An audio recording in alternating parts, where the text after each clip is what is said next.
먼저 건강에 대한 개념들이 나오는데 이 건강과 질병 파트는 그냥 정말 안 보셔도 돼요, 역학에서. 왜냐하면 역학에 시험 문제가 나오긴 하는데 요거 다 보건학에 다 있는 내용들이에요. 그래서 보건학에서 조금 더 내용이 많고 역학에서는 요 부분이 되게 이제 마이너 파트다 정도로만 생각하시면 돼서 간단하게 개념들 정리하고 넘어가고 보건학에서 다 중복해서 공부하실 내용입니다. 그래서 건강에 대한 개념 변천을 보면은 건강에 대한 이해, 사람들이 건강은 이런 거야, 질병은 이런 거야 어떤 생각을 했겠죠. 그래서 과거부터 그 생각이 바뀌어져 왔는데 이런 시대적 상황, 다시 말하면 뭐 질병의 양상, 그 시대에 주로 유행하는 질병, 그러니까 문제가 되는 질병, 감염병이 문제가 되는지, 만성질환이 문제가 되는지 이런 것들, 과학적 철학 사조, 그래서 과학적으로 어떤 균들을 발견해내거나 철학적으로 인간에 대해서 어떻게 생각하거나 그 다음에 사람들이 생각하는 삶의 가치 이런 것들에 따라서 건강에 대한 개념이 계속 발전해 왔다라는 거예요. 그래서 첫 번째 신체 개념, 가장 과거의 건강에 대한 개념은 그 신체 개념으로만 봤다. 그래서 질병은 신체에 기능에 이상이 생기면 질병이야. 그렇지 않으면 건강이야. 이런 거거든요. 근데 우리 요즘에 건강에 대해서 어때요? 나 신체적으로 나 사지 너무 멀쩡한데 우울해 미치겠어.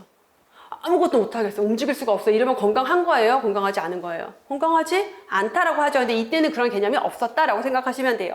신체적인 질병이 없는 상태를 건강으로 봤다. 질병은 뭐다? 신체에 장기든 뭐 팔다리든 어딘가 고장이 났어요. 그러면 질병이다라고 했고, 자, 요 시기를 이제 이원론의 영향을 받았다라고 하는데, 자, 이 이원론이라고 하는 거는 데카르트라는 철학자가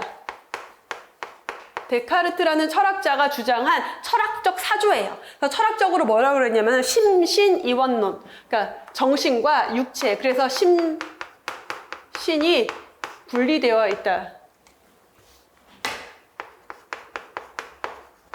심신이원론이라고 하거든요. 그래서 몸과 마음은 별개일 거야. 마음에 문제가 있는 건 건강과 전혀 상관이 없는 거예요. 신체 기능에 이상이 생기면 그게 질병이고 영적인, 그러니까 정신적인 것은 신의 영역이다라고 봤던 거죠. 그래서 이렇게 봤던 게 그대로 건강에 대한 개념에 묻어 있었다라고 생각하시면 되고, 그 다음으로 넘어가면 심신 개념의 건강이 대두되는데 정신과 육체가 분리될 수 없다라는 개념이 생겨난 거예요. 그래서 인간의 정신과 육체가 분리될 수 없다라는 이런 것들, 기존의 신체적인 개념으로만 봤을 때는 감염병에 대해서는 충분히 설명이 가능한데 이런 고혈압이나 당뇨병이나 뭐 이런 것들은 그 신체적인 것만 가지고는 설명이 어려워졌고, 자, 그래서 자, 몸과 마음이 분리될 수 없다라는 심신 개념 같이 보게 된 거고, 자, 환경 변화, 개인의 행동 이런 것들이 건강에 중요하게 영향을 미치는 요인이다라고 보기 시작한 거죠.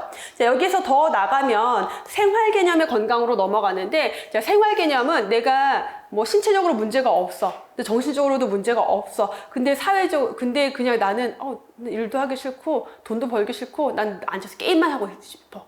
막 이렇게 해요. 그러면 사회적으로 나에게 주어진 역할과 임무를 하지 않는 거죠. 또는 갔다 하더라도 거기에서 뭔가 문제가 사람과의 관계에서 사회적인 관계에 문제가 생기거나 이런 것들도 다 건강에 대한 개념으로 넣는 거죠. 그래서 인간의 사회적 역할을 중요하게 보는 개념은 생활의 개념에서의 건강이다라고 해요. 그래서 가장 현대적인 개념의 건강은 이런 생활의 개념, 사회적 건강을 강조한다. 그래서 자, 인간이 나에게 주어진 사회적 역할과 임무를 충실히 수행할 수 있을 때 건강이다라고 볼 수 있는 거죠. 자, 사회적 정신적인 건강도 같이 그래서 보고 있는 거고, 자, 여기에서 조금 더 나아간 개념이 있는데 생활 수단의 개념이라고 해요. 자, 그래서 내가 건강이라는 것 자체가 하나의 목표가 아니라 내가 건강해야 여행도 다니고 건강해야 맛있는 것도 먹고 건강해야 친구들도 만나고 그렇죠, 공부도 하고 일도 하고 그렇죠. 그래서 건강이라고 하는 것은 어떤 목표가 아니라 생활의 수단이다라는 개념으로 현대 와서는 더 발전해 왔다라고 생각하시면 돼요. 그러니까 건강, 질병, 사망을 연속적인 변화로 설명을 한다라고 하는 건 뭐냐면은 우리가 왜 내가 고혈압이 있어요. 근데 생활하는데 아무 문제가 없어. 그렇죠? 당뇨병이 있는데 나는 막 식단 관리랑 운동을 너무 열심히 잘 해가지고 혈당 조절을 잘해서 아주 건강하게 생활을 할 수도 있어요. 그러니까 이게 건강과 불건강이 딱 구분되는 개념이 아니라 그러니까 질병이 있어도 더 건강으로 갈 수 있고 건강한 사람이 질병으로 갈 수도 있고 건강한 사람이 내가 지금도 건강한데 난 앞으로의 건강을 위해서 막 식단 관리며 운동이며 이런 거 너무 열심히 해서 더 건강해질 수 있는 최상의 건강으로도 갈 수 있다는 걸 연속적인 변화, 연속적 개념이다라고 해요. 자, 그렇게 동적인 상태로 건강을 동적인 상태 움직이는 거다라고 보기 시작하는 개념이다라는 거고, 여기에서는 건강 잠재력이라는 걸 강조를 해요. 그러니까 건강 위해 요소들이 있는데 내가 건강 잠재력을 가지고 있으면은 위해 요소로부터 나를 보호할 수 있다라고 생각하시면 돼요. 그래서 건강 잠재력이라는 게 신체적, 정신적, 사회적 활력소인데, 예를 들어서 뭐 코로나가 막 유행해도 내가 신체적, 정신적으로도 건강하고 면역력 관리를 잘하고 평소 건강 관리를 잘하면은 그 위험에서 벗어날 수 있고, 걸리더라도 금방 회복하고 더 건강해질 수가 있다. 이런 것들을 잠재력이라고 생각하시면 돼요. 자, 이런 건강의 개념은 그래서 생활의 목표, 건강이 내 생활의 목표가 아니라 뭐다? 일상생활을 영위하기 위한 기본적인 활력소다. 그래서 건강은 생활의 수단이 된다라는 개념까지 발전해 왔습니다. 자, 건강에 대한 정의들 살펴볼 건데, 가장 기본적으로 우리가 보는 게 세계보건기구의 헌장에 명시되어 있는 건강의 정의죠. 자, 건강이란 뭐다? 질병이 없거나 허약하지 않을 뿐만 아니라 육체적, 정신적, 사회적 안녕이 완전한 상태다라고 정의를 했어요. 이게 1948년 WHO가 발족이 될 때 헌장이 만들어지고 헌장에 딱 박혀있는 건강 정의예요. 지금까지도. 자, 여기에서는 그래서 신체적인 것, 정신적인 것뿐만 아니라 사회적인 건강까지 담고 있기 때문에 아까 얘기했죠. 생활의 개념, 사회적 건강은 현대적인 개념의 건강이다. 그래서 WHO의 건강의 정의 중에서도 현대적인 개념의 건강의 정의는 뭐냐라고 하면 이 사회적 건강, 생활의 개념을 보시면 돼요. 자, 정의의 특징을 보시면은 우선 건강에 그래서 사회적인 측면을 강조했다. 자, 그러니까 보건 사업을 할 때 신체적인 질병에 대한 사업, 정신적인 질병에 대한 사업뿐만 아니라 이런 그 사회적인 건강 영역까지도 보건 사업에 포함을 시키는 어떤 범위를 넓혀주는 역할을 했다라는 거고요. 자, 선언의 의미만 가지고 있다. 이념적 목표 설정. 왜냐하면 안녕이 완전한 상태. 안녕이 완전한 게 도대체 어떤 건데 규정하기가 되게 어려워요. 측정이 어려워요. 그렇기 때문에 약간 선언적 의미다. 그래서 이념적 목표 설정에 도움을 준다라는 거고요. 구체적이고 측정 가능하지는 않죠. 안녕이 완전한 상태라는 것 자체가 측정이 어려우니까. 그러다 보니까 내용이 너무 모호하다라는 비판을 받고 있어요. 측정이 불가능하다라는 것. 보편적인 인간의 가치가 모두 포함된다. 이건 무슨 의미일까요? 뭘 가지고 보편적인 인간의 가치를 모두 포함했다라고 하는 걸까요? 그쵸.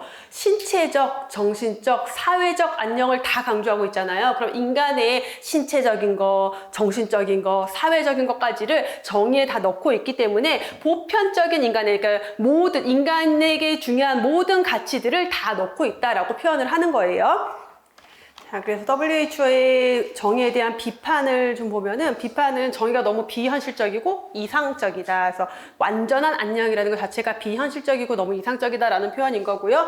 자, 건강의 정의를 보는 관점이 정적이다. 우리 현대적인 건강의 개념에서 가장 최근의 개념은 어떻다? 연속선상에 있는 개념이다. 연속적인 개념이다. 동적인 개념이다. 근데 어떤 상태다 라고 하는 게 정적인 개념이라는 거예요. 그래서 그런 것들이 비판점으로 있습니다. 자, 여러 학자별 건강에 대한 정의가 있는데, 이 학자의 건강 정의에서 가장 핵심, 가장 중요하게 시험 문제로 많이 나온 사람은 2번에 있는 베르나르, 그다음에 5번에 있는 파슨스, 이 두 학자가 제일 중요하게 거론이 되어 왔어요. 근데 이제 연구사에서는 워낙 시험 문제가 더 깊이 있게 들어가다 보니까 최근 연구사 시험의 경향은 1번부터 7번까지 다 나와요. 근데 요게 이렇게 한 명의 학자 정의로 옳은 것 고르시오, 틀린 것 고르시오가 아니라, 자, 요 학자들을 다 1번, 2번, 3번, 4번에 넣어놓고 바르게 연결된 것 고르시오, 뭐 잘못 연결된 것 고르시오 하면서 추가로 여기 없는 사람도 가끔 한 번씩 거론이 되긴 하는데, 그런 것들은 이제 아는 거 안에서 답을 찾을 수 있게끔 문제가 나오니까, 그래서 각각의 학자들이 어떻게 정의를 했는지 알고 계셔야 되겠고, 이거를 막 달달달달, 우리는 주관식이 아니니까 달달달달 외울 필요는 없고 포인트 정도만 기억하시면 돼요. 그래서 이 사람은 뭘 강조했다, 요거 정도만 알고 계시면 되는데, 블랙서라는 사람은 건강을 적극적인 정의와 소극적인 정의로 나눴어요.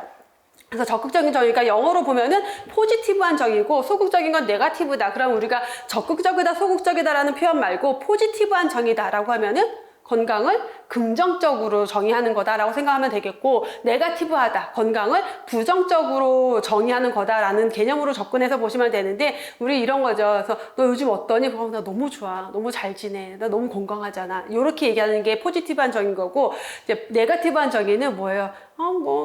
그 머리 아팠었는데 이거 좀 나아졌어. 그러니까 안 좋았던 거를 핵심을 두고 그게 질병이 없다 없다라고 얘기하는 건 네거티브한 정의, 지금 건강이 좋다라고 얘기하는 게 포지티브한 정의다라고 보시면 돼요. 그러니까 포지티브는 신체적으로 적절하다, 건강이 적절하다라는 거, 정신적으로 사회적으로도 적절하다, 그래서 이렇게 표현하는 거고, 소극적인 거는 안 아파, 문제 없어, 이런 식으로 문제가 없다라는 것을 정의하는 걸 소극적인 정의로 했습니다. 자, 베르나르와 캐넌이라는 학자인데 아까 제가 중요하다라고 강조했던 학자죠. 항상성이라는 걸 강조했어요. 그래서 항상성이라고 하는 것은 우리 몸은 어때요? 항상 요 상태를 유지하려고 하는 항상성을 가지고 있죠. 밖에 온도가 30도, 40도가 올라가도 내 체온은 36.5도로 유지를 하려는 항상성. 온도가 뭐 영하 20도, 30도 내려가도 나는 36.5도를 유지하는 항상성을 가지고 있는데, 그런 외부 환경의 변화에 대한 나의 항상성이 깨지면 건강에 문제가 있는 것, 항상성이 잘 유지가 되고 있으면은 건강한 것. 그래서 대표적으로 일사병 같은 것들이 뭐예요?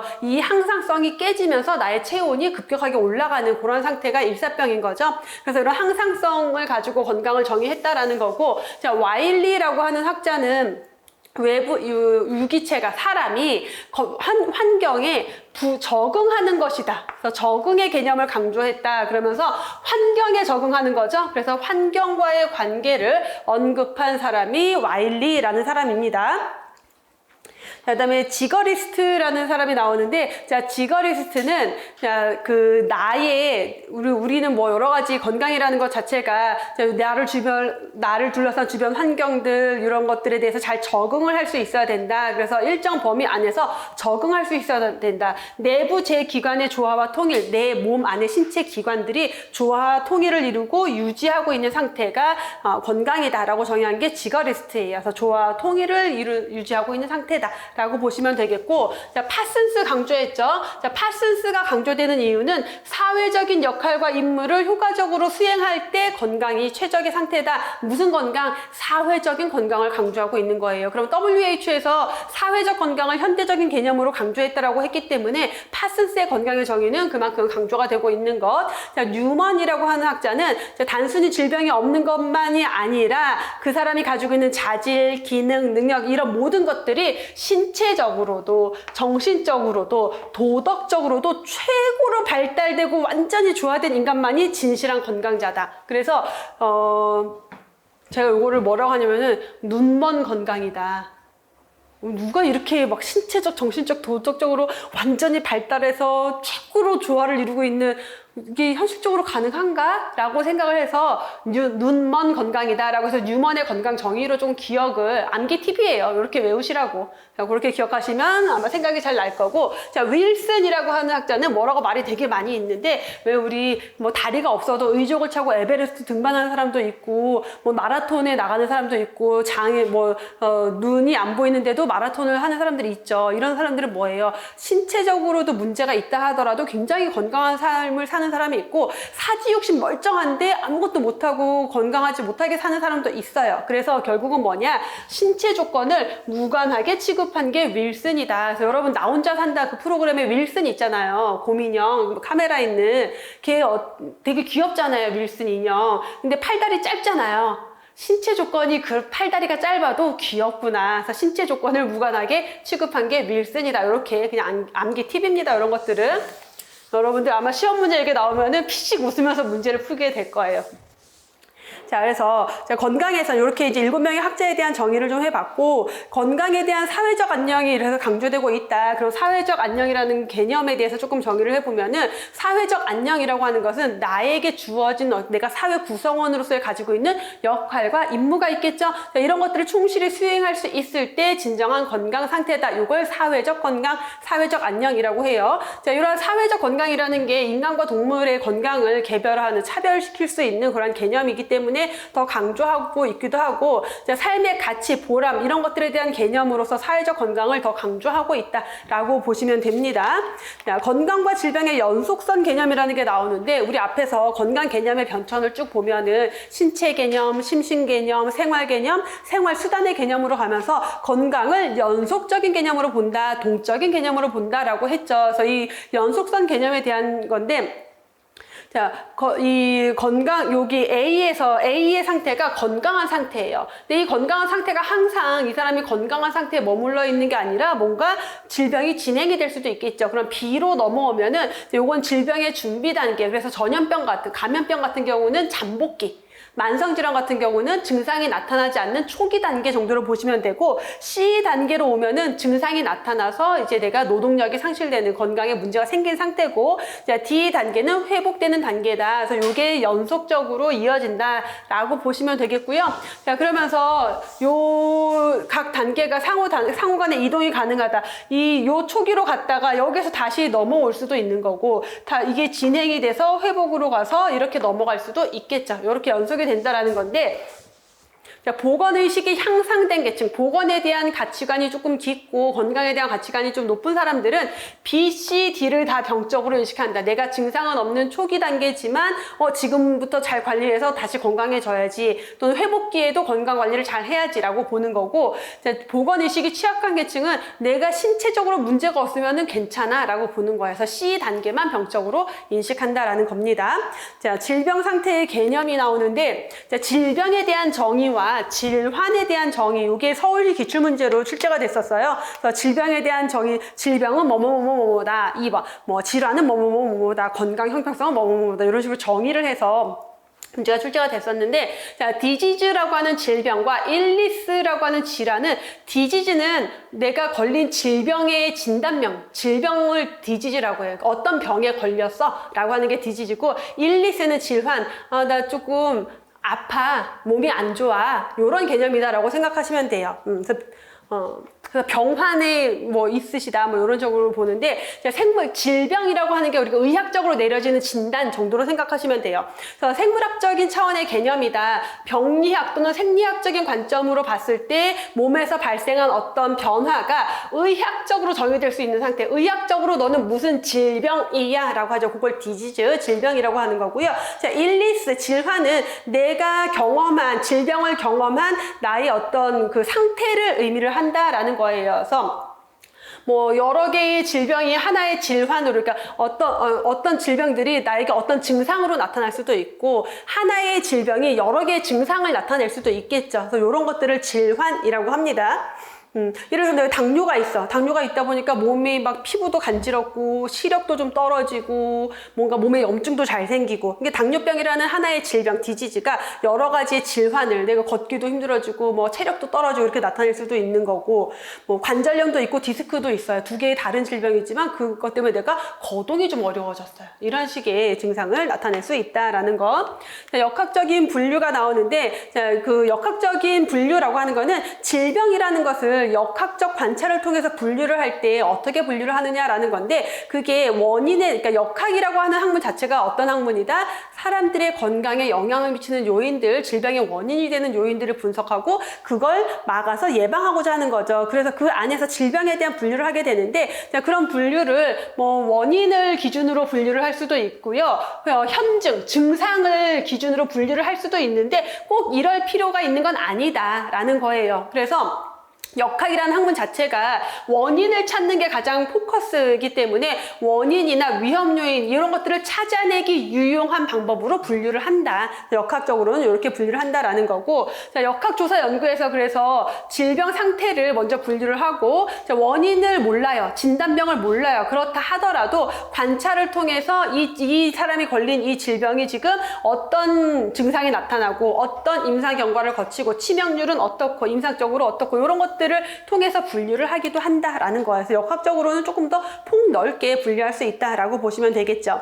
자, 건강보호의 책임에 대한 개념 변화인데, 자, 건강은 누구 책임일까? 내 책임일까? 나라 책임일까? 이런 개념이에요. 자, 건강은 여러분들, 내가 건강이 안 좋아, 이거는 고스란히 내가 관리를 못해서 그런 거라고 우리가 사실 일반적으로 생각을 하잖아요. 근데 이게 건강에 대한 정말 많은, 그러니까 질병 사망률, 질병 이완율 이런 것들에 대한 그 많은 연구들을 보면은 사회경제적 수준이 낮을수록 건강이 안 좋아요. 평균 수명도 짧고요. 건강 수명도 짧고, 주로 예를 들어 전문직, 어떤 기술을 가지고 있는 전문직의 또 연구직이나 사무직 이런 근로자들보다 일용직 근로자들의 건강 상태가 더 안 좋기도 하고, 돈이 많은 사람들이 돈이 적은 사람보다 건강 수준이 더 좋기도 하고. 왜 그 얼마 전에 최근에 엄청 유행했었던 그 눈물의 여왕이라는 드라마 혹시 보셨어요? 그거 봤으면 어떻게 공부 중인데. 근데 되게 너무 좋아했거든요. 막 맨날 울면서 봤는데, 거기에 보면 무슨 얘기가 나오냐면 재벌집이 이제 나와. 근데 그 재벌이 갑자기 아무튼 사기를 당해가지고 이렇게 그 시골 집에 사돈네 집에 잠깐 얹히게 되는데, 그 사돈이랑 시골에 사는 농사 짓는 사돈이랑 재벌 회장님이랑 같이 TV를 보는데 거기서 재벌 얘기가 나와요. 막 그러니까 이제 사돈이 물어보는 거야. 저 사돈어른 그 재벌들은 정말 저렇게 사나요? 그랬더니 우선은 저건 다 현실 고증이 너무 안 돼 있습니다 라고 하면서 뭐라 하냐면은, 우선 재벌들은 고혈압이 생기기 전에 이미 식단을 전문 영양사가 다 짜준 식단을 먹고, 그 다음에 혈압이 조금이라도 올라가면은 식탁에서 소금이 싹 사라집니다 이러는 거예요. 그러니까 이게 사회 경제적 수준에 따라서 건강 수준의 차이가 날 수밖에 없다라는 거를 사실 보여주는 한 장면에서 너무 재밌게 그 장면을 보긴 했는데, 그런 것들의 영향을 굉장히 많이 받는다. 그럼 결국 그 사회 경제적 수준을 내가 열심히 돈 벌어서 내가 잘 살아서 내가 관리해야지가 아니라, 국가가 이런 사회 경제적 수준에 따른 건강의 차이를 해소할 수 있도록 뭔가 제도를 만들어야 된다라는 걸 강조하는 게 요즘에 지금 현대의 건강에 대한 개념이다라고 보시면 돼요. 자, 그래서 근원적으로 이 근원이, 질병 발생의 근원이 개인의 태생적 선천적 특성이 있긴 하죠. 행태적 특성이 있긴 하죠. 이게 과거의 결정론적, 운명론적 사고였다. 과거의 생의학적, 우리 앞에서 봤던 신체 개념의 건강을 볼 때 이랬다. 그래서 네가 질병에 걸린 거고 네가 알아서 회복을 해야 되는 거다라고 했지만, 지금은 그래서 요때는 건강회복, 보호 이런 것들이 누구 책임이다? 과거에는 개인 책임이다라고 봤는데, 지금은 그렇게 보지 않는다라는 거예요. 사회가 건강의 위험을 방지하고 건강보호를 확립하기 위해서 노력해야 된다. 그게 사회 공동체의 책임이다라고 해서 현대에 와서는 이렇게 강조를 하고 있다라는 것. 그래서 기본적인 권리로서의 건강, 우리 인간이 누려야 될 권리라는 거죠. 그래서 건강권이라는 게 헌법에도 명시가 되어 있어요. 그래서 인간은 건강할 권리가 있다. 그럼 그걸 누가 책임져야 되냐? 국가가, 사회가 책임져야 된다라는 개념으로 강조하고 있는 거죠. 그래서 건강 형평이라는 단어에 대한 정의를 보면은, 모든 사람이 건강해야지 건강이 형평한 거야가 아니에요. 그럼 건강 형평이라는 개념은 뭐냐면은, 건강 잠재력을 발휘할 수 있는 기회를 가져야 돼요. 그러니까 무슨 말이냐면, 누구나 다 건강 문제에 대해서 인지를 하고, 이 건강 문제를 예방하기 위해서 내가 어떻게 관리를 해야 되고, 필요한 어떤 자원을 이용할 수 있는지, 이런 것들에 대한 거를, 정보를 다 알고 관리할 수 있는 기회가 주어져야 된다. 그 기회를 누가? 국가가, 사회가 줘야 된다라는 거죠. 이 기회를 제도적으로, 법적으로 만들어줘야 된다. 그래서 이런 잠재력을 가지고 있는 것, 동등하게 가지고 있는 것을 건강 형평이라고 정의할 수가 있겠죠. 그래서 보건의료 서비스의 형평에 대한 정의들을 보면은, 동등한 건강 요구에 대한 가용 서비스의 동등한 접근. 자, 우리가 나랑 돈 많은 어떤 재벌이랑 똑같은 건강에 대한 요구가 있어요. 그럼 그 사람이 돈이 많든 내가 돈이 없든 상관없이 우리가 사용할 수 있는 서비스를 이용할 수 있는 접근이 동일해야 돼요. 그러니까 동일한 가격, 동일한 지리적인 접근, 경제적인 접근, 이런 것들이 다 가능해야 된다라는 거고요.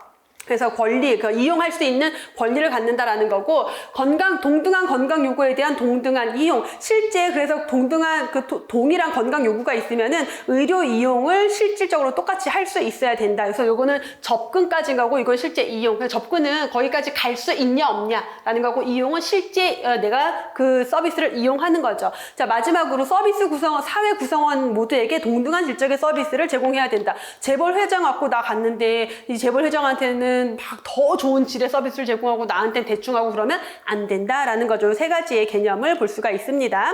자, 삶의 질 개념, 그래서 퀄리티, 그래서 퀄이라고 하는데, 자, 삶의 질에는 사실 건강에 대한 것도 있고요. 자, 기능적으로 내가 걷거나 움직이는데 불편이 없는 거, 또 안녕한 상태, 생활에 대한 만족, 행복감, 여러 것들이 삶의 질에 영향을 미치죠. 그럼 우리가 보건의료 분야에서 이 모든 것들을 다 포괄할 수는 없으니까 우리는 주로 뭐에 대해서 건강과 관련된 관련된 삶의 질에 대해서 논의를 하게 된다라는 거고, 자, 삶의 질을 측정하는, 그래서 건강과 관련된 삶의 질을 측정할 때는 신체 활동 기능도, 내가 신체적으로 걸을 수 있는지 움직일 수 있는지 이런 것들, 주관적 또는 지각적인 건강 상태, 스스로 내가 건강하다고 생각하는지 불건강하다고 생각하는지, 정신적인 건강 상태, 그리고 대인관계 상호작용이나 주변 사람들로부터의 지지도, 생활에 대한 만족감, 의욕 이런 것들을 통해서 삶의 질, 건강과 관련된 삶의 질을 측정한다라고 보시면 됩니다.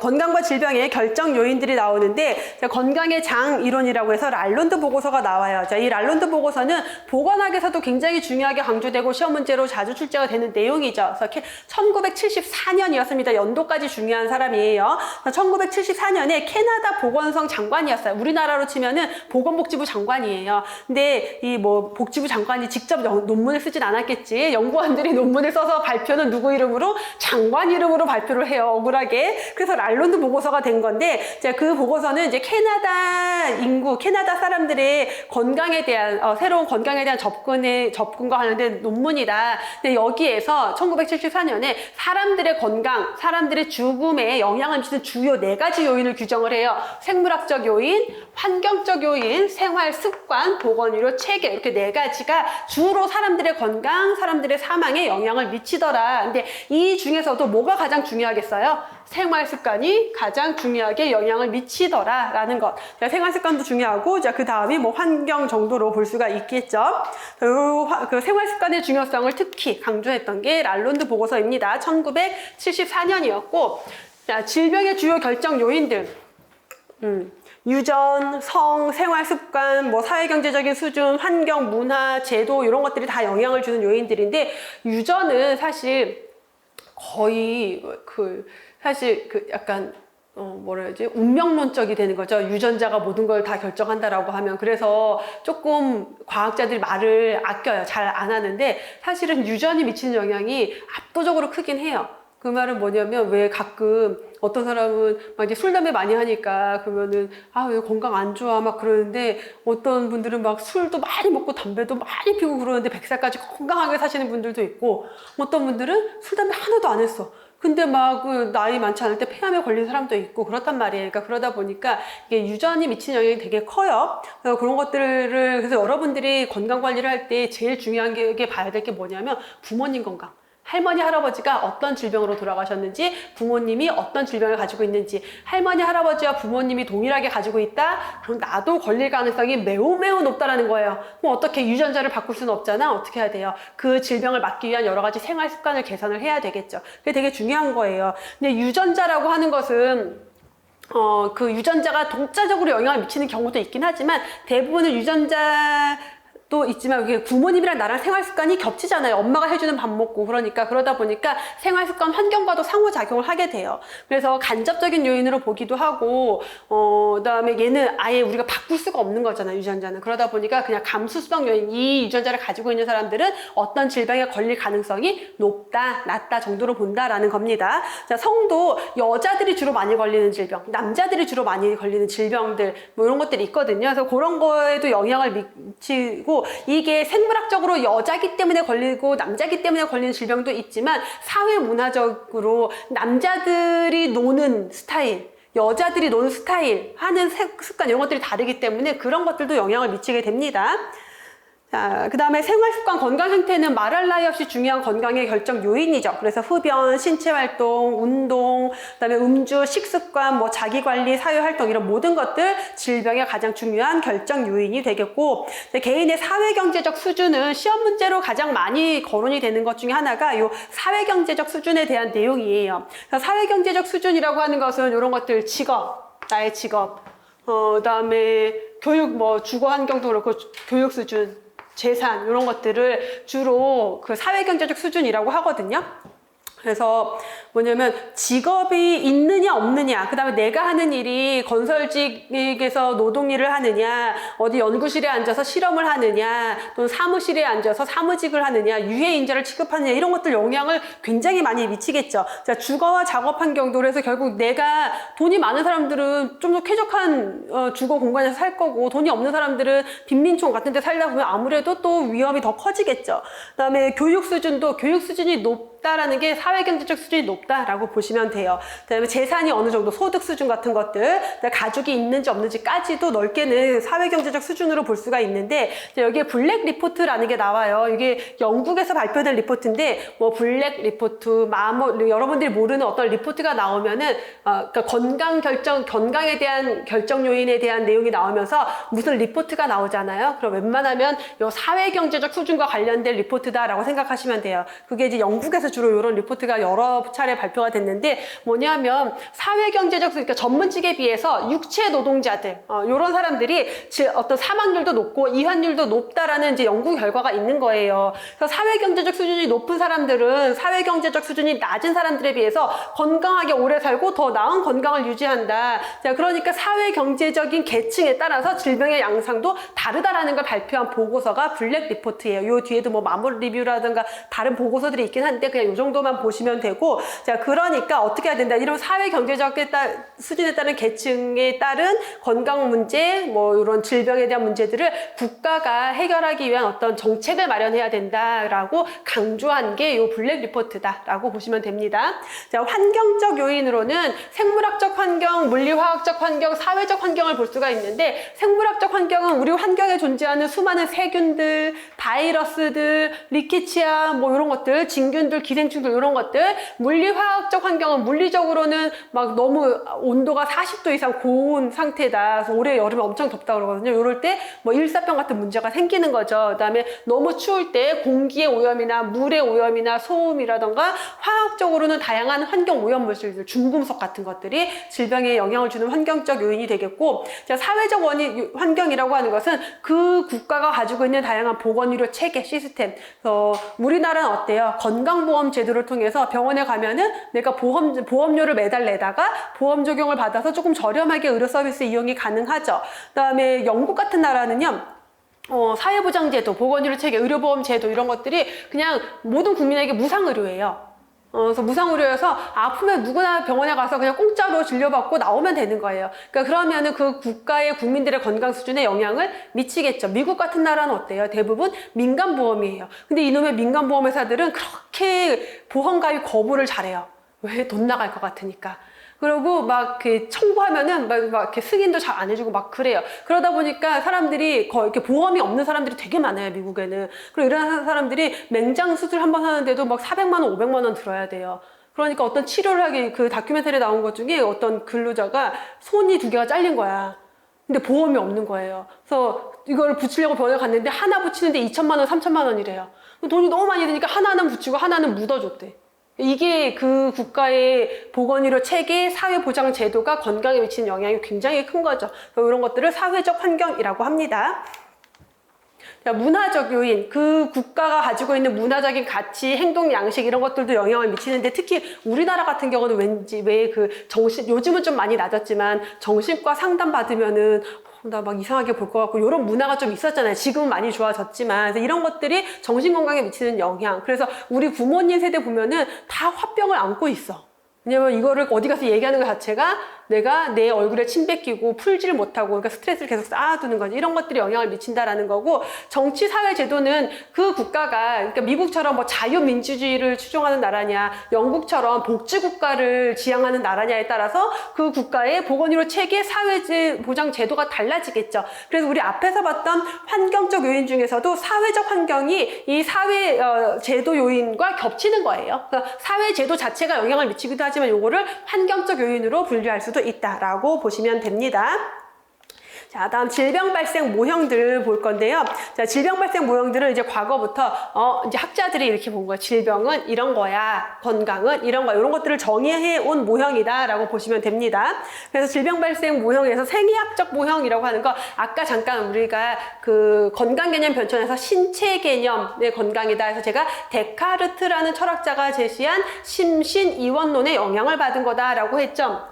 그래서 데카르트의 정신, 신체, 이원론을 심신, 이원론, 몸과 마음이 분리되어 있다, 별개의 것이다라고 본 거죠. 자, 그리고 더불어서 이제 그 당시에 뭐 세포 이론, 세균설, 그러니까 질병의 원인 균들 이런 것들이 이제 확인이 되면서 자, 질병은 어떤 병원균이 그 사람 몸에 들어가서 건강 기능에 문제가 생기면 질병이야. 그렇지 않으면 그건 그냥 건강이야라고만 봤던 거죠. 자, 사회, 문화, 인간의 일상생활에 대한 설명은 완전히 배제해요. 그런 것들이 영향을 미친다라는 개념이 없었던 거예요. 오로지 병원균이 몸에 들어와서 질병에 걸리는 거야. 생물학적인 구조, 과정만 가지고 질병 발생을 설명했다. 그래서 질병이라는 것은 내가 가지고 있는 정상적인 기능 상태에서 벗어나 있으면, 내가 원래 할 수 있는 기능에서 벗어나 있는 것을 질병이다 라고 봤던 거죠. 그래서 그걸 생물학적 일탈이라고 하는데, 다시 개념들을 하나씩 정리를 해보면 주요 내용들. 자, 생명의 기계론적 관점을 대표하는 모형을 생의학적 모형이라고 해요. 자, 인간은 영혼이 배제된 기계와 같은 존재로 인식을 했다. 그래서 영혼은 신의 영역인 거고, 인간은 그냥 육체는 어떤 기계인 거야. 이 육체라는 기계에 신이 영혼을 불어넣어 준 거야. 이렇게 봤던 거예요. 그러니까 건강과 관련된 설명도 이 기계가 고장이 나면은 그게 질병이야 라고 봤던 거죠. 그래서 세포가 비정상적인 상태로 변화된 것이 질병이다. 기계가 고장난 거나 질병이나 같은 개념이다 라고 본 거죠. 자, 생물학적 일탈이라고 하는 것은 생물학적인 기능이, 나의 신체 기능이 정상에서 벗어난 것을 일탈이라고 해요. 그래서 생물학적 일탈을 질병이다라고 규정을 한 거죠. 자, 그럼 건강은 뭐냐? 그냥 일탈 없이 정상적으로 기능하고 있으면은 그게 건강이야. 그래서 건강과 질병을 명확하게 이분법적으로 나눈 거죠. 기능에 이상이 있으면 질병, 이상이 없으면 건강, 이렇게 본 거고, 자, 질병의 원인으로는 특정 병원균이 있다. 특정 무언가가 질병을 일으키는 거다라고 본 거예요. 자, 그 다음 과학적 중립성과 전문가 중심의 보건의료 체계다. 자, 우리 그 자동차가 고장이 나서 이제 정비소에 갔어요. 그러면 그 엔지니어가 어떻게 고쳐요? 너는 그동안 어떤 주인을 만나서 어떤 마음으로 차 돌아다녔겠구나, 이런 거 안 하잖아요. 그냥 기계적으로 보면은 여기가 고장났으니까 얘를 수리를 하고 뭐가 부품을 바꾸고, 자, 그렇게 과학적인 중립성을 가지고 사람의 질병을 다뤘다라는 거예요. 자, 똑같은 질병이어도 사람마다 다를 수가 있는데 그걸 인정하지 않았다라는 거죠. 자, 그러면 그 질병은 누가 치료해야 돼? 오로지 의사만 치료할 수 있는 거예요. 내가 스스로 건강을 관리하고 식습관을 조절하는 거, 이런 것들에 대해서는 전혀 고려하지 않은 거죠. 그래서 의학은 질병을 객관적으로 관찰하고 원인, 기전을 파악하고 과학적인 중립 자세를 취해야 한다. 그래서 뭐 사회체계, 경제적 요인 이런 것들, 사회 문화적 영향 이런 것들은 전혀 고려하지 않았다라고 본 거죠. 자, 과도한 개입주의는, 그래서 이게 누가 다뤄야 된다? 전문가가 다뤄야 된다. 그러니까 의사가 적극적으로 개입해서 치료하는 수밖에 없는 거예요. 그래서 건강과 질병 문제를 의학적으로 중재, 개입해서 문제를 해결하고, 자, 미리 내가 예방하거나 관리하거나 이런 개념이 없는 거죠. 자, 질병의 구속화된 건강 개념이라고 하는 것은 건강에 대해서 아예 정의를 하지 않았어요. 건강은 뭐다? 라고 하지 않고 질병에 걸려있지 않고 남아있으면 그게 건강이야 라고 했던, 그래서 요거를 자녀적 개념의 건강이라고 하거든요.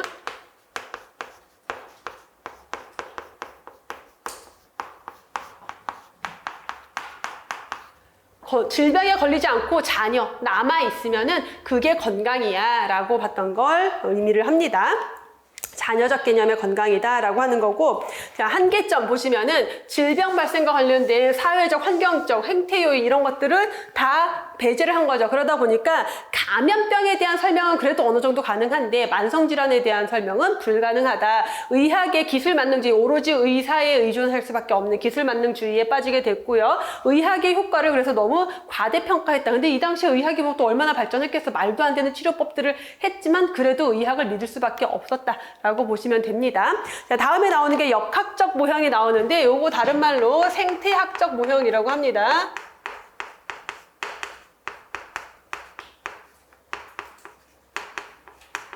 생태학적 모형이라고 하고요. 자, 그래서 생태학적 모형, 생태학이라는 것 자체가 생태계 여러 구성 요소들이 상호작용하는 것을 생태학이라고 해요. 그래서 생태학적 모형이고, 역학적으로도 이게 질병 발생을 설명하는 데 자주 사용이 돼서 역학적 모형이라고 해요.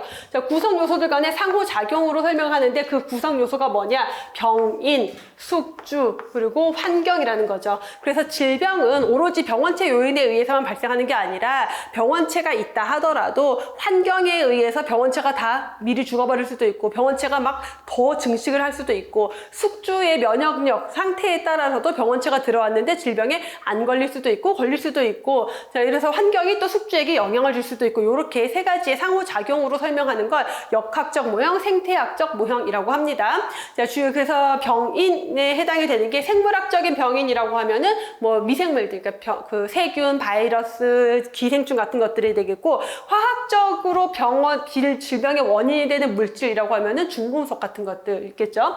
자, 물리적으로 원인이 된다라고 하는 것은 뭐 고온이라던가 한냉이라던가 또는 뭐 그 습도라든가 뭐 이런 것들 다 영향을 미칠 수가 있겠죠. 정신적인 병인도 있을 수가 있겠고, 자, 숙주 요인은 숙주 자체가 가지고 있는 유전적인 특성, 그다음에 뭐 나의 사회 계층, 그다음에 생활 습관, 연령, 성별, 인종 이런 모든 것들이 숙주 요인이 되겠고, 환경적으로 보면은 생물학적, 사회적, 물리학적 환경, 뭐 경제적 환경들이 들어갈 수가 있습니다. 이렇게 세 가지 요인을 가지고 설명을 한 얘를 다요인설이라고 하는데. 이게 다요인설이라고 하는 것은 질병의 원인이 되는 질병에 영향을 주는 요인들이 여러 가지야 라고 하는 것을 다요인설이라고 해요. 그럼 방금 전에 봤던 그 생의학적 모형 같은 경우는 단일 요인설.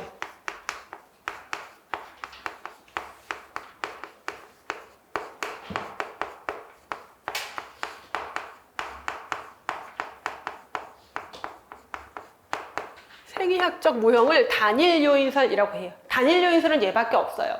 이게 되게 많은 학생들이 역학적 삼각형 모형은 병인, 숙주, 환경을 가지고 설명을 하는데 질병의 원인이 명확한 감염병 설명하는데 되게 유리하거든요.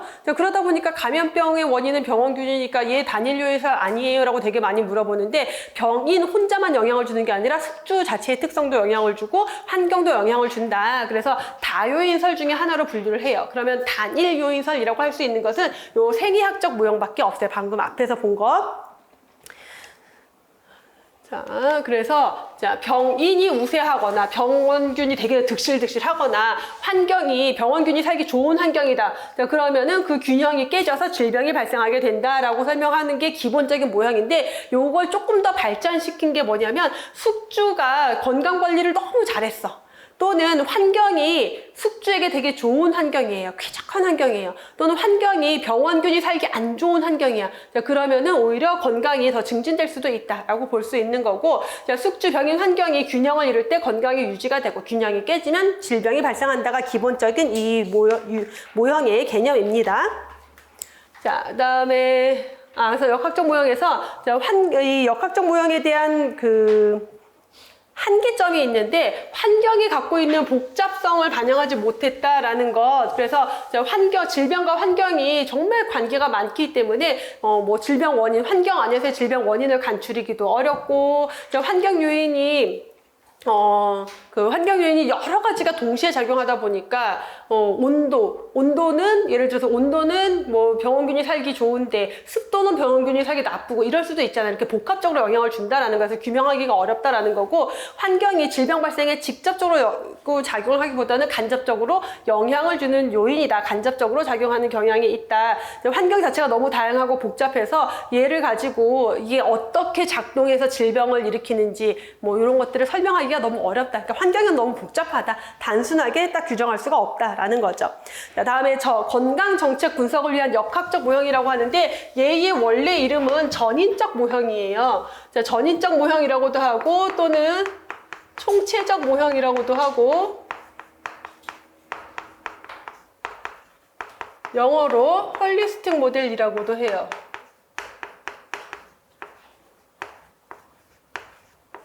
홀리스틱 모델, 총체적 모형, 전인적 모형. 근데 최근에 그 예방의학과 공중보건학 교재가 개정이 되면서 이 이름을 건강정책 분석을 위한 역학적 모형이라고 바꿨어요. 그래서 여러분들 연구사 시험에는 이 이름으로 나올 가능성도 높기 때문에 명칭을 같이 알아두시면 되겠고, 그동안의 시험 문제로는 대부분 전인적 모형이나 충치적 모형으로 당연히 출제가 되었기 때문에 기출문제 보시면서 전인적 모형, 충치적 모형 나오면 아, 요거 설명하는 거구나 라고 보시면 됩니다. 요게 좀 이제 현대적인 개념의 모형이다. 건강과 질병을 설명하는 모형이다 라고 보시면 돼요. 그래서 인간은 그를 둘러싼 가정, 그러니까 나를 둘러싼 우리 가정, 그 다음에 내가 속한 지역사회, 이런 사회체계 하나의 구성원이죠. 구성원이면서 나 안에서의 나의 정신, 나의 육체, 이런 것들이 환경과 상호작용을 한다. 인간은 다시 말하면, 간단하게 얘기하면, 인간은 되게 복잡한 존재야. 근데 그게 하나로 설명할 수가 없고, 굉장히 많은 것들과 상호작용을 해. 그래서 가족들의 영향도 받고, 지역사회 환경도 영향받고, 내 안에서의 정신과 육체 간에도 영향을 받고, 그런다라는 거죠. 자, 그러다 보니까 건강에 대한 개념도 이런 모든 것들의, 이 모든 요인들과의 관계를 가지고 설명을 해야 된다. 결국은 건강이라는 거는 굉장히 복잡한 영향을 받는 것이다. 설명도 복잡하다라는 거. 그래서 건강이라는 거는 그래서 어떻게 정의를 했냐면, 사회 및 내부 상태, 그럼 나와 나의 내부 상태, 그다음에 사회, 나를 둘러싼 사회가 역동적인 균형 상태를 이루고 있는 게 건강이다. 우리 앞에서 건강에 대한 정의를 과거에는 정적인 개념으로 봤는데 지금은 어떻게 본다?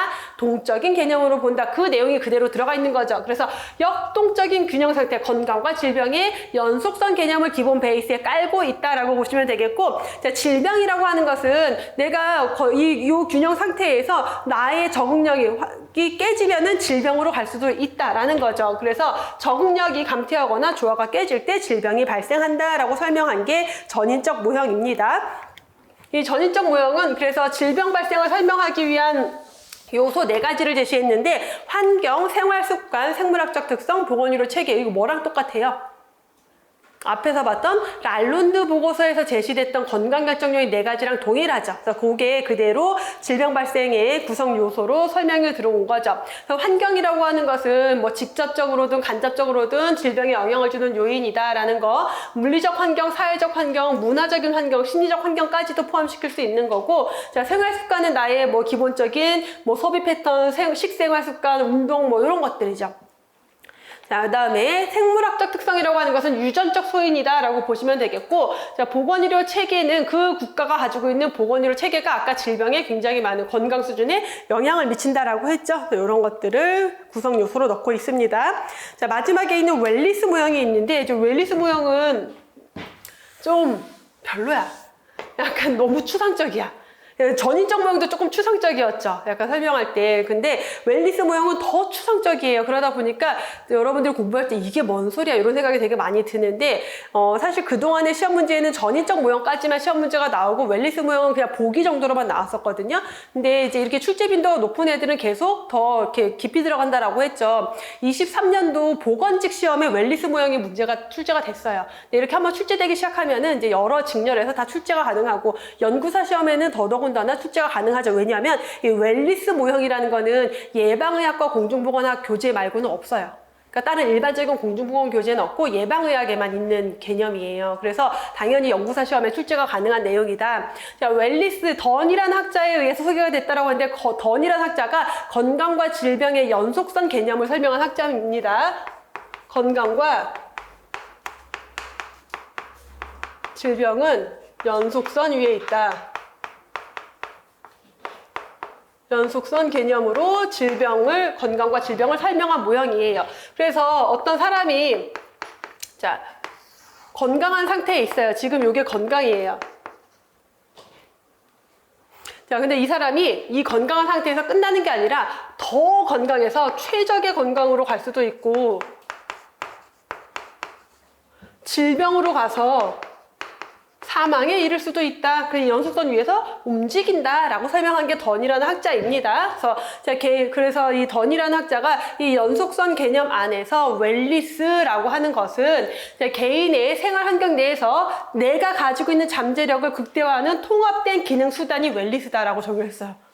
뭔 소리야? 그러니까 읽다 보면 이게 뭔 소리야? 라고 하는 거죠. 자, 그래서 이게 잠재력을 극대화하는 통합된 기능 수단이다 라고 하는 게 무슨 의미냐면은 내가 주어진 내 생활 환경 안에서 어떤 질병, 그러니까 건강 위해 요인의 영향을 받겠죠. 영향을 받을 때 내가 잠재력을 가지고 있고 그걸 가지고 잘 기능을 하고 있으면은 질병에 걸리지 않고 그걸 막아내고 더 건강해질 수도 있고, 지금 질병에 걸렸다 하더라도 이 잠재력을 이용해서 극복해서 더 건강해질 수도 있다. 요런 개념이다라고 생각하시면 돼요. 그래서 웰리스 잘 지낸다라고, 우리 웰빙 할 때 그 웰이잖아요. 그래서 웰리스 그냥 잘 지낸다라고 보시면 돼요.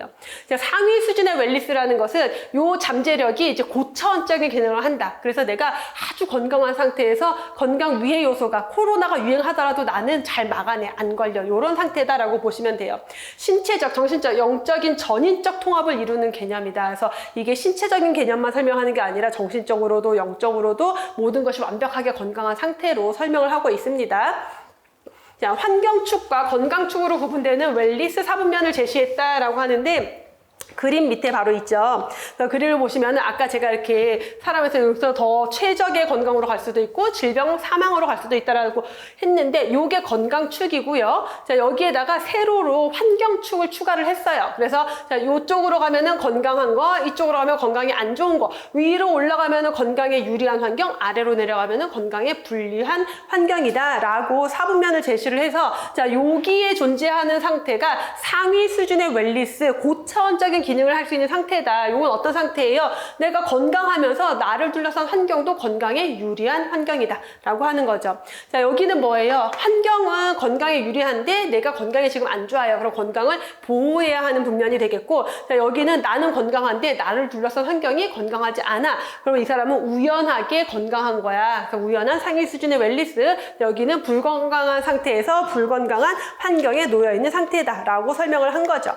자, 웰리스 모형에서 자, 건강이라고 하는 것은 충만하고 유익하며 창조적인 생활을 영위하기 위한 개인의 이상적인 상태, 그러니까 건강을 유지할 수 있는 이상적인 상태다라고 생각하시면 돼요. 자, 건강은 예비적인 준비 상태인 불건강을 극복하기 위한 힘과 능력이다. 이게 뭐예요? 아까 말한 그 잠재력 얘기하는 거예요. 자, 예비적 준비 상태인 불건강이라고 하는 것은 내가 지금 건강하더라도 언제든 질병에 걸릴 수도 있고 불건강해질 수도 있지만 그거를 내가 막아낼 수 있는 힘, 그런 잠재력을 가지고 있는 게 건강이다. 그래서 그런 개인이 질병을 막아낼 수 있는 그런 잠재력을 강조를 하게 되는 거죠. 자, 정신과 신체의 연계도 중요하게 간주하고요. 자, 고차원의 웰리스, 상위 수준의 웰리스에 있는 사람은 고차원적인 기능을 한다. 잠재력도 잘 가지고 있다. 이 사람은 신체적, 정신적, 영적으로도 전인적 통합을 이루고 있는 사람이다 라고 본 거. 그래서 건강이 단순히 질병이 없는 게 아니라 안녕한 상태, 활력, 작업 능력, 효율, 이런 모든 것들을 포괄해서 건강을 설명하고 있는 모형이다 라고 보시면 됩니다. 자, 웰리스 모형에서는 그래서 꽤 많은 질병들이 의학적 치료 필요 없이 신체의 정화작용 자체만으로 치료가 되는 것으로 봐요. 그래서 여기에서는 약간 대체요법 같은 걸 강조하는데, 여러분들 혹시 기능의학이라고 들어본 적 있어요? 기능의학이라는 게 뭐냐면 기존의 의학처럼 병리적인 기전 설명에서 어떤 약 처방하는 이런 수준이 아니라, 당뇨병을 약을 먹어서 조절한다는 것은 치료가 아니에요. 그거는 관리라고 할 수가 없고, 이걸 치료하는 방법은 그 당뇨 환자에게 식단에 대한 교육, 인슐린 분비의 원리에 대한 교육, 이런 것들을 통해서 스스로 생활 습관을 바꿔서, 그러니까 약을 먹지 않아도 생활 습관, 식습관을 바꾸면은 당뇨병을 치료할 수가 있어요. 근데 이렇게 보는 게 웰리스 모형이다라고 보시면 돼요. 그래서 전통적인 의료뿐만 아니라 대체요법, 이런 것들을 추가하게 된다라는 거. 자, 비판점이 있죠. 주관적 인지, 지각 상태라는 것 자체들. 그래서 측정하기가 어렵고, 자, 건강에 대해서 너무 행복, 삶의 질, 이런 광범위하게 포함을 하고 있어서 너무 건강의 의미가 확장돼 있다라는 것. 하지만 그럼에도 불구하고 우리가 지금 강조하는 건강 증진, 이런 부분에서는 역할을 할 것으로 기대하고 있다라고 보는 거죠. 자, 여기까지 진도 나가고 잠깐 쉬었다가 질병 발생 과정부터 질병의 자연사부터 이어서 볼게요.